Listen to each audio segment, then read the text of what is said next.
Good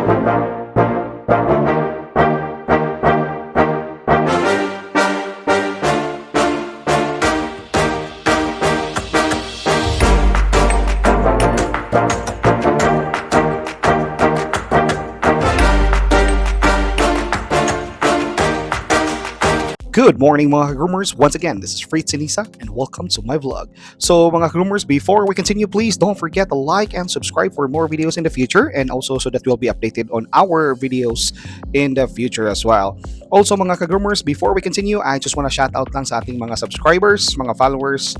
Shout out to Prime Dakutan from Davao City. Shout out to Showfish. Shout out to J Aquarium Fish Hobby. Again, thank you very much guys sa mga nag-subscribe, at sa mga hindi pa naka-subscribe, please do like and subscribe na para updated kayo sa ating mga future videos as well.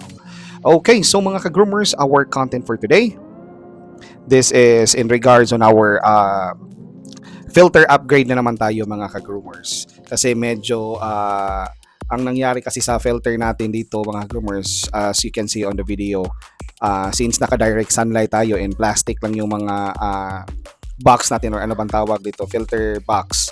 So nagki-crispy siya mga groomers, so ganyan, no? Parang chippy ba na ano.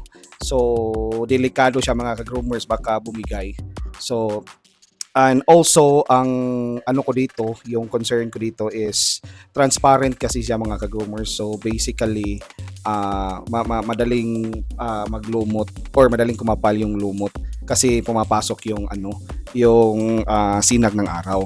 So what will happen kasi if grabing kapal na yung lumot is natatakpan na yung PVC pipe na exit ng ng tubig on each filter. So bumabara siya at umaapaw yung tubig. So delikado siya, baka maubos yung tubig sa tank natin. So na-experience ko na kasi yan mga groomers many times na.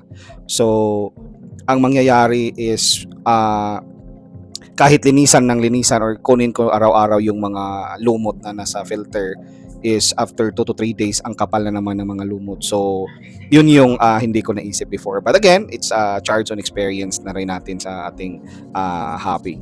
So kaya yung binili ko dito is yung itim, kasi when I check on my drum filters, yung sa pan ko mga groomers, so may takip kasi yun, so hindi talaga siya naglulumot. So yun yung maganda doon, kasi hindi pumapasok yung lumot. Hindi madaling mag-develop yung lumot kasi hindi nakakapasok ang sinag ng araw sa itim na filter or na box. So I decided to upgrade na lang yung filter natin na bigger size, but yung ginawa ko mga ka-groomers is hindi yung hindi masyadong malalim or maraming tubig yung nasa stock sa filter para hindi siya grabing bumigat. Kasi alam nyo na glass ito kasi that's the reason why mga groomers na unti-unti kong ina-upgrade sa size ng mga filter ko yung ginagamit ko, kasi natatakot ako baka hindi kayanin ng glass. But so far naman, as far my experience, okay naman, but at least I'm just making sure lang na hindi siya bibigay ba. Wag naman po sana. So again, yung ginawa ko dito is yung itim na box, again, it's the same process. So bubutasan natin yung takip at saka yung mismong box. So isang butas lang siya mga groomers para sa exit ng natin ng tubig. So yung PVC 3/4 ata yung laki nito, or 1, uno yung tawag namin, number 1 ganyan. So depende na rin sa yung ginamit ko ditong pangbutas, yung pangkahoy ata. Hiniram ko lang kasi to sa tatay ko. Basta ito yung ginagamit ko sa lahat ng pag-setup ko ng mga filter ko. So effective naman siya. So dahan-dahan lang yung pagbutas kasi manipis yung natin, filter box, kasi mumurahin lang, alam niyo na, DIY lang. So hindi na ako nag-invest dun sa mamahaling brand. So but again, itong mga old na boxes na filter na ginagamit ko sa mga aquariums ko, I guess 2 years na ito bago nag-crispy, or bago siya ano bang tawag sa Tagalog, yung naghabok. So 2 years, as far as I remember, mga 2 years ko na itong ginagamit mga groomers. So again, hindi na siya lugi sa number of years sa service niya. So going back to the topic, so yung ginawa ko lang is in-upgrade ko yung size. So, as you can see on the video, mas malaki na siya mga ka-groomers. And again, binalik ko lang yung mga drop mat at saka yung talaba shell.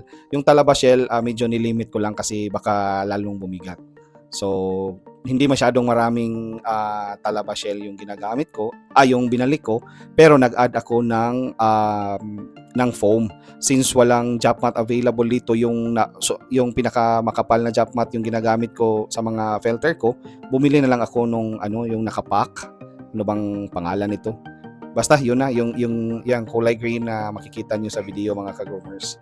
So may dalawa kasing dalawang box na medyo yan pinapakita ko sa video na sa yung laman ng top, yung pinakaimabaw.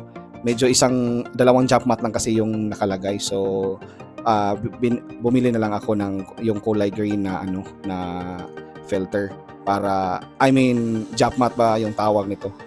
Just to make sure na malinis talaga ang tubig natin mga groomers para healthy yung mga isda natin.